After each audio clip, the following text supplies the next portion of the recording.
ओम नमो भगवते वासुदेवाय. सार्थ सुबोध ज्ञानेश्वरी. लेखन आणि वाचन सौ मनीषा भास्कर अभ्यंकर, महाराष्ट्र, मिरज 416410. अध्याय 6. ध्यानयोग. योग साधना भाग 20. शिवशक्ती यांचं ऐक्य. ओव्या आहेत 279 ते 282. कुंडलिनी हृदयापर्यंत अनाहत चक्र भेदून आली की अनाहत नाद ऐकायला येतो. तो अनाहत नाद का व कसा ऐकायला येतो हे सांगितल्यावर ज्ञानदेव आता कुंडलिनीचे म्हणजे शक्तीचे शिवाशी ऐक्य कसे होते ते सांगत आहेत. तया अनाहताचे निमेघे आकाश दुमदुमू लागे, तव ब्रह्मस्थानीचे बेगे सहज फिटे. मग त्या अनाहत रूपी मेघाने आकाश दुमदुमायला लागते तेव्हा ब्रह्मस्थानाचे द्वार आपोआप उघडते. आईके कमळ गर्भाकारे, जे महदाकाश दुसरे, तेथ चैतन्य आधातुरे करुनी असिजे. अर्जुना ऐक, कमळाच्या गर्भाच्या आकाराप्रमाणे जे मूर्धनी आकाश आहे ते दुसरे महाकाशच आहे. त्या मूर्धन्याकाशाच्या ठिकाणी चैतन्य अर्धे भोजन करून अतृप्त असते. तया हृदयाच्या परिवारी कुंडलिनी या परमेश्वरी, तेजाची शिदोरी विनियोगिली. त्या चैतन्याला हृदयाकाशाच्या माझघरात असणारी कुंडलिनी देवी ही आपल्या तेजाची शिदोरी अर्पण करते.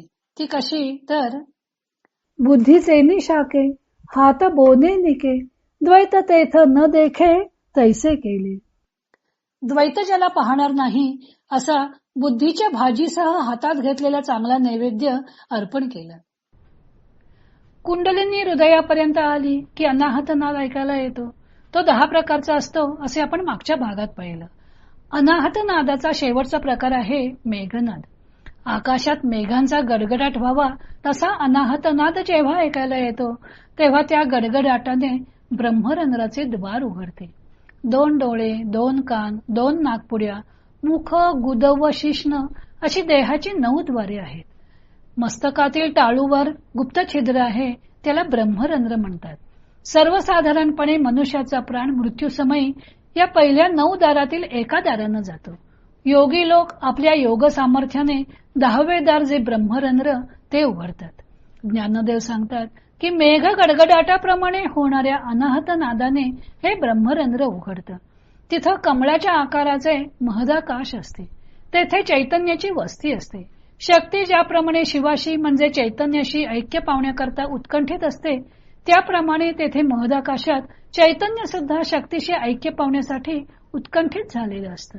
शक्तीशी भेट न झाल्यामुळे ते अर्धतृप्त असतं. कुंडलिनी त्या चैतन्याला हृदयाकाशाच्या चिदाकाशात माझघरात घेऊन येते व त्याला तेज तत्वाची शिदोरी अर्पण करते.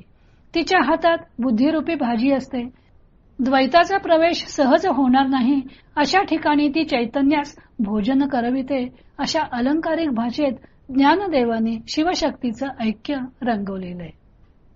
थोडक्यात कुंडलिनी शक्ती जेव्हा हृदयापर्यंत येते तेव्हा अनाहत नाद उमटतो. त्यावेळी महदाकाशाकडे जाण्याचा मार्ग प्रकट होतो. तेव्हा कुंडलिनी तेज तत्वाचा लय करवून घेते. त्याचबरोबर बुद्धीचाही लय होतो. त्यामुळे द्वैत बुद्धी नाहीशी होते. नंतर ही कुंडलिनी जगदंबा कशी दिसते त्याचे वर्णन ज्ञानदेव नेहमीप्रमाणे 4-5 प्रतिमांमधून करणार आहेत. तो भाग आपण उद्या पाहू.